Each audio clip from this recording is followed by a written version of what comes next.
he was interested in, and he was very particular about the itinerary. That's why I'm here, actually. I need to have a quick chat with Felix to see if he's finalised his yoga and meditation sessions. Have you seen him this morning? Rachel laughed and pointed over the balcony to the olive grove beyond. Abbie followed the direction of her finger and expelled an involuntary splutter of surprise, followed by a giggle.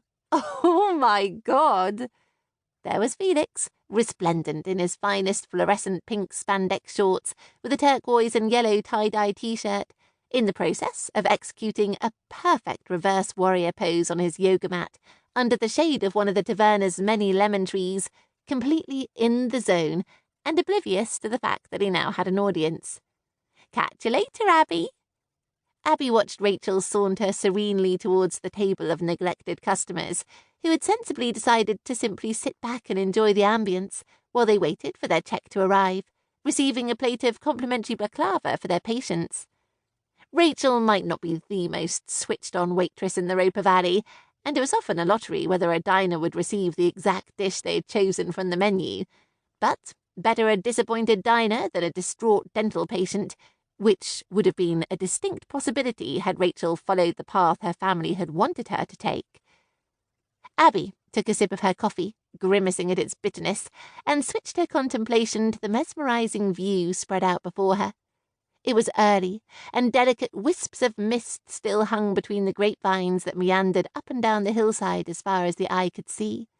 Olive, lemon, and orange groves added to the random patchwork of greenery, embroidered with squat whitewashed buildings, the occasional turquoise jewel of a swimming pool, and the neat slender cypress trees pointing towards the cloudless translucent sky. She inhaled a long breath, closing her eyes as she relished the waft of perfume from the white jasmine that clung to the eaves of the taverna, mingled with the fragrance of freshly ground coffee and dusty baked earth. The whole scene was truly blissful, and she could completely understand why Brad had chosen to book a long weekend in the Corfu countryside, rather than at one of the sprawling hotel complexes in a busy tourist resort. If the group needed a calm and restful break after a stressful photo shoot, then this was the perfect place for that. "Hey, Abbie! Great to see you!"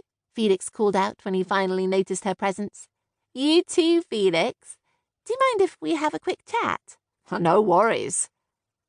Felix abandoned his Kermit green yoga mat and dropped down into the seat next to Abbie, hooking his ankle over his thigh and stretching his arms above his head, completely at ease with himself and his surroundings. With his pronounced Australian accent, his messy blonde curls, almost but not quite as voluminous as Abbie's own, and his tanned and toned body, the casual onlooker could have been forgiven for wondering where he'd left his surfboard, which made the fact that Felix had been an investment banker in a former life all the more incongruous. No matter how hard she tried, Abbie just couldn't imagine the man lounging in the bamboo chair in front of her, sitting behind a desk in a high-rise Sydney office building, wearing a designer suit and counting up the dollars he'd made that day. "I just want to make sure you've got everything organised for the retreat this weekend." Again, Abbie couldn't prevent the coil of anxiety from snaking through her chest, and though she knew Felix had noticed, she pushed on anyway. After what had happened the last time she'd had a group of guests to stay at the Hummingbird Hotel, the first since she'd unexpectedly inherited the hotel from her Aunt Liz, she couldn't risk any complications, especially with such VIP guests about to check in. "Don't worry. As I've told you, everything's sorted." The yoga and meditation sessions? Check. The water aerobics class? Check. What about the Tai Chi class? Felix's blue eyes sparkled.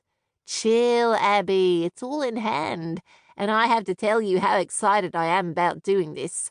My horoscope this morning assured me that it's going to be a resounding success, and that it'll be the first of many. I had a chat with Nikos last night, and I've managed to persuade him to at least think about including a few detoxifying smoothies, blueberry and spinach, avocado and mango, and my personal favourite, kale and apple with a knob of fresh ginger, alongside his more gastronomically mainstream Greek and French dishes."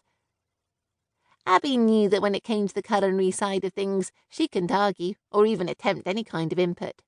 She was the world's worst cook, and until recently she preferred sitting on the sofa with her best friend and flatmate.